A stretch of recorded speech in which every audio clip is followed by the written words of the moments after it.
வெளிநாட்டுக்கு போகணும்னு ஆசை. ஆனா அவனுக்கு எந்த மொழியும் தெரியாது. இருந்தாலும் சமாளிச்சுக்கலாம்னு முடிவு பண்ணிட்டு கிளம்பிட்டான். ஏதோ ஒரு தேசத்துக்கு போய் சேர்ந்தான்.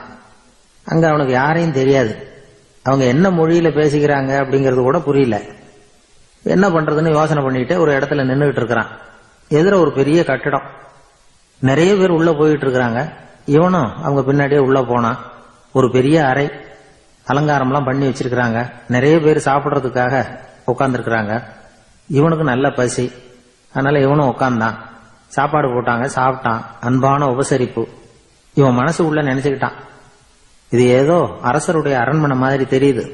இன்னைக்கு ஏதோ விருந்து நடக்குது, நல்ல வேளை நம்ம பசியும் தீர்ந்தது அப்படின்னு நினைச்சுக்கிட்டே நிமிர்ந்து பாக்குறான்.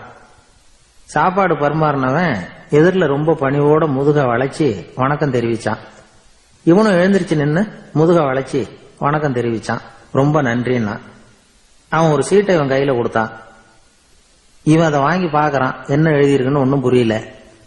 சரி, இந்த நாட்டுல தங்களுடைய நன்றியை சீட்ல எழுதி தான் கொடுப்பாங்க போல இருக்கு அப்படின்னு நினைச்சுக்கிட்டு மறுபடியும் நன்றின்னா. ஆனா அவன் காசை கொடுங்கன்னா. ஏன்னா அது ஒரு ஹோட்டல், இவன் சாப்பிட்டதுக்கான பில் அது. இவன் அதை புரிஞ்சிக்கவே இல்லை. நன்றின்னு அந்த சீட்ல எழுதி கொடுக்குறாங்க போல இருக்கு அப்படின்னு நினைச்சுக்கிட்டு அதை வாங்கி சட்டை பையில பத்திரமா வச்சுக்கிட்டு பரவாயில்லைங்க ரொம்ப மகிழ்ச்சின்னா. ஒரு வெளிநாட்டுக்காரனுக்கு இவ்வளவு தூரம் மரியாதை பண்றீங்களே, எங்க ஊருக்கு போனதும் உங்களை பத்தி நிறைய சொல்லுவேன் அப்படின்னா. இவன் என்ன சொல்றான்னு அவனுக்கு புரியல. இவனை பிடிச்சி அழைச்சிட்டு போய் முதலாளி முன்னாடி நிறுத்தினான். நாம சொன்னதுல இவனுக்கு ரொம்ப பெருமையா இருக்கணும் போல இருக்கு, அதுதான் பெரிய இடத்துக்கு அழைச்சிட்டு வந்திருக்கிறான் அப்படின்னு இவன் நினைச்சுக்கிறான். அவரும் பில்லுக்கான பணத்தை கொடுங்கிறாரு. பரவாயில்லைங்க ரொம்ப மகிழ்ச்சி நன்றிங்கிறான் இவன். அவரு பார்த்தார், இவனை நீதிமன்றத்துக்கு அனுப்பி வச்சுட்டார். இவன் என்ன நினைச்சுக்கிட்டான், நம்மளை இந்த ஊர் ராஜா முன்னாடியே அழைச்சிட்டு வந்து நிறுத்தி இருக்கிறாங்க போல இருக்கு, என்ன ஒரு பெருந்தன்மை அப்படின்னு நினைச்சுக்கிறான். நீதிபதி சொன்னார், சாப்பிட்டதுக்கான பணத்தை கொடுத்துரு, இல்லைன்னா அதுக்கான தண்டனையை அனுபவிக்க வேண்டி இருக்கும்னார். ராஜாவே நமக்கு நன்றி சொல்றாரு போல இருக்கு அப்படின்னு நினைச்சுக்கிறான் இவன். என் மகிழ்ச்சிக்கு எல்லையே இல்லைங்க அப்படின்னா. அவரு பார்த்தார், இவனுக்கு தண்டனை கொடுக்க வேண்டியதுதான் அப்படின்னு முடிவு பண்ணார். உடனே தீர்ப்பு எழுதினார்.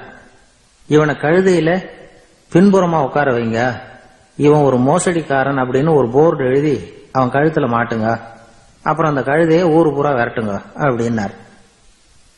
இவனுக்கு தான் மொழி புரியலையே, ஏதோ நடக்குது அப்படிங்கிறது மட்டும் புரியுது. எல்லாரும் சேர்ந்து இவனை ஒரு கழுதை மேல உட்கார வச்சாங்க. ஓஹோ, நம்மளை பாராட்டி ஒரு ஊர்வலம் நடத்துறாங்க போல இருக்கு அப்படின்னு நினைச்சுக்கிறான் இவன். எல்லாரும் சத்தம் போட்டுக்கிட்டே கையை தட்டிக்கிட்டு கழுதை பின்னாடி ஓடி வர்றாங்க. இவனுக்கு ரொம்ப உற்சாகமா இருக்குது. எல்லாருக்கும் கை கூப்பி வணக்கம் சொல்லிக்கிட்டே போறான். கூட்டத்துல திடீர்னு ஒரு தெரிஞ்ச முகம் தெரியுது. அவனுடைய தேசத்தை சேர்ந்த ஒரு ஆள் அவன். அவனை பார்த்ததும் இவனுக்கு ரொம்ப உற்சாகம். நம்ம ஊருக்கு போனதும் இங்க நமக்கு கிடைச்ச மரியாதையெல்லாம் உண்மைதான்னு சொல்றதுக்கு ஒரு சாட்சியும் கிடைச்சுட்டுது அப்படின்னு நினைச்சுக்கிறான்.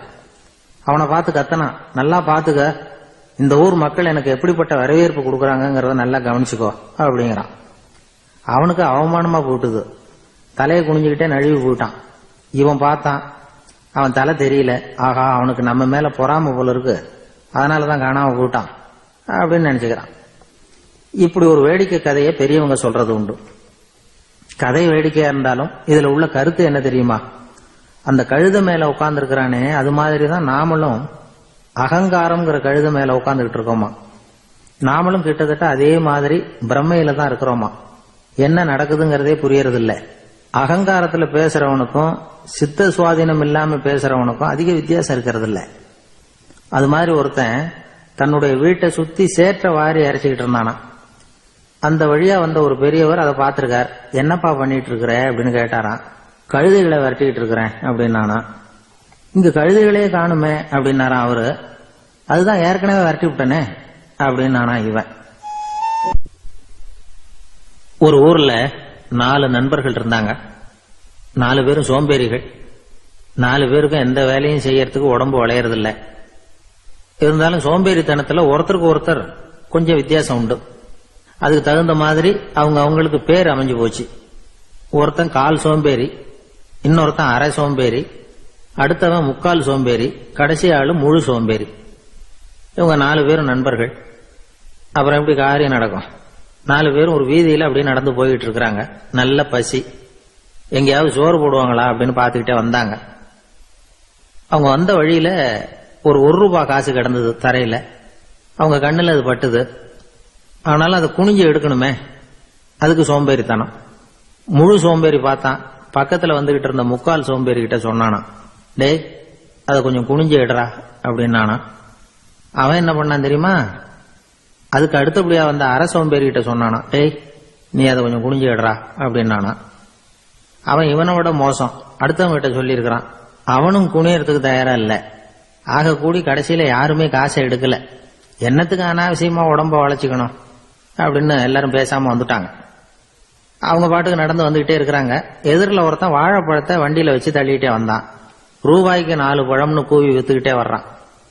இப்ப அந்த முழு சோம்பேறி சொன்னானா, டேய் வழியில கிடந்தத ரூபா, அதையாவது எடுத்துக்கிட்டு வந்திருந்தா இப்ப இந்த பழத்தை வாங்கி ஆளுக்கு ஒண்ணு சாப்பிடலாமே அப்படின்னானா. ஆமா சாப்பிட்டுருக்கலாமே அப்படின்னாங்களாம் மத்தவங்களும். ஆனாலும் திரும்பி போய் அதை எடுக்கணும்னு யாருக்கும் தோணல. பேசாம சோர்ந்து போய் நடந்து வந்தாங்களாம். இருட்டி போச்சு. வழியில ஒரு கோவில். சரி இங்கேயே படுத்து தூங்குவோம் அப்படின்னா ஒருத்தன். அதுதான் சரின்னாங்க மத்தவங்களும். அப்படியே மண்டபத்துல படுத்துட்டாங்க. கோவில் அர்ச்சகர் வேலையெல்லாம் முடிச்சுட்டு வெளியில வந்திருக்காரு. இவங்கள பார்த்தாராம். ஏன் இப்படி சோர்ந்து போய் கிடக்குறீங்க அப்படின்னு விசாரிச்சிருக்காரு. 2 நாளாச்சுங்க நாங்க சாப்பிட்டு அப்படின்னாங்களாம். அவரு உடனே ஐயோ பாவம் அப்படின்னு சொல்லி பானை, விறகு, அரிசி, தண்ணி எல்லாம் கொடுத்து நீங்களே சமையல் பண்ணி சாப்பிட்டுக்குங்க அப்படின்னு சொல்லிவிட்டு போயிட்டார். இந்த 4 பேருக்கும் சமையல் பண்ணி சாப்பிடணும்னு ஆசையா தான் இருந்தது. ஆனா அடுப்பு பத்த வைக்கணுமே, அதுக்கு தீப்பெட்டி வேணுமே. தீப்பெட்டி இல்ல. இப்ப முழு சோம்பேறி ஆரம்பிச்சான். அடுத்தவனை பார்த்து, டேய் கடைக்கு போய் ஒரு தீப்பெட்டி வாங்கிட்டு வாயேன் அப்படின்னு நானா. அவன் வழக்கம் போல அடுத்தவங்க கிட்ட சொல்லியிருக்கான். அவன் அதுக்கு அடுத்தவங்க கிட்ட சொல்லியிருக்கிறான். கடைசியா கால் சோம்பேறி கிட்ட வந்து சேர்ந்தது. அவனும் அது நம்மால முடியாது அப்படின்னு பேசாம இருந்துட்டான். இப்ப தீப்பெட்டி வேணுமே, அதுக்கு என்ன பண்றது? அவங்களுக்குள்ள பேசி ஒரு முடிவுக்கு வந்தாங்களாம். அதாவது யாரு முதல்ல வாயை திறந்து பேசுறாங்களோ அவங்க தான் தீப்பெட்டி வாங்கறதுக்கு போகணும் அப்படின்னு. அவ்வளவுதான். உடனே 4 பேரும் வாயை கெட்டியா மூடிக்கிட்டு படுத்துக்கிட்டாங்க. அவங்க சமையல் பண்ணி சாப்பிட்டாங்களா என்ன அப்படிங்கறது அர்ச்சகருக்கு தெரியல. சரி பார்த்துட்டு வரலாமேன்னு வந்தார். வந்து பாக்குறாரு, இவங்க 4 பேரும் அசையாம படுத்து கிடக்குறாங்க. அர்ச்சகர் பயந்துட்டார். ஒருவேளை பசி தாங்காம செத்து போட்டாங்களோ அப்படிங்கிற பயம், அல்லது நாம கொடுத்த உணவுப் பொருள்ல ஏதாவது விஷம் கலந்திருக்குமோ அப்படின்னு பயந்தார். அப்படின்னா நம்ம மேல பழி வந்துருமே அப்படின்னு நினைச்சு நடுங்க ஆரம்பிச்சுட்டார். அப்புறம் அவரும் ஒரு முடிவுக்கு வந்தாராம். கோவிலுக்கு பக்கத்திலேயே ஒரு பெரிய குழி இருந்தது. அதுல ஒவ்வொருத்தரையா இழுத்துக்கிட்டு போய் போட்டார். கொஞ்சம் மண்ணை தள்ளினார். காலால மிதிச்சார். அவர் மிதிச்ச மிதி ஒருத்தன் அடி வயத்துல போட்டுட்டுது. அவன் உடனே வலி தாங்காம ஐயோ அம்மான்னு அலர்னான். உடனே நடந்தது என்ன தெரியுமா? மத்த 3 பேரும் துள்ளி எழுந்திருச்சாங்களாம். அவனை பார்த்து நீ தாண்டா தீப்பெட்டி வாங்க போகணும், நீ தாண்டா வாங்க போகணும், நீ தான் சத்தம் போட்ட அப்படின்னு சொல்லி ஆரம்பிச்சுட்டாங்களாம். அர்ச்சகர் பார்த்தார். இது பேய் மாதிரி தெரியுதுன்னு நினைச்சுக்கிட்டு ஒரே ஓட்டமா ஓடி போட்டாராம். கிராமப்புறங்கள்ல இப்படி ஒரு கதையை சொல்றது உண்டு. சோம்பல்ங்கிறது நம்ம முன்னேற்றத்துக்கு பெரிய தடை அப்படிங்கறத நாம புரிஞ்சுக்கணும். அதுதான் இந்த கதை சொல்ற நீதி. ஒரு பள்ளிக்கூடத்துல ஒரு புதுமையான போட்டி நடந்துதான். அதாவது சோம்பேறித்தனத்துக்கு பரிசு. அதுல 2வது பரிசு யாருக்குன்னு அறிவிச்சாங்க. ஒரு பையன் எழுந்திருச்சு மெதுவா நடந்து போய் பரிசை வாங்கிட்டான். அடுத்தது முதல் பரிசு யாருக்கு அப்படின்னு அறிவிச்சாங்களாம். அவன் கடைசி வரிசையில இருந்து கத்தனானா, ஐயா அதையும் அந்த பையன் மூலமாவே கொடுத்து அனுப்பி வச்சிருங்க, இங்க வந்தது நான் வாங்கிக்கிறேன் அப்படின்னு நானா. இந்து மதம் வாட்ஸ்அப் குழுவில் இணைய 9789 374 109 என்ற எண்ணிற்கு உங்கள் வாட்ஸ்அப் மூலம் ரிக்வெஸ்ட் அனுப்பவும்.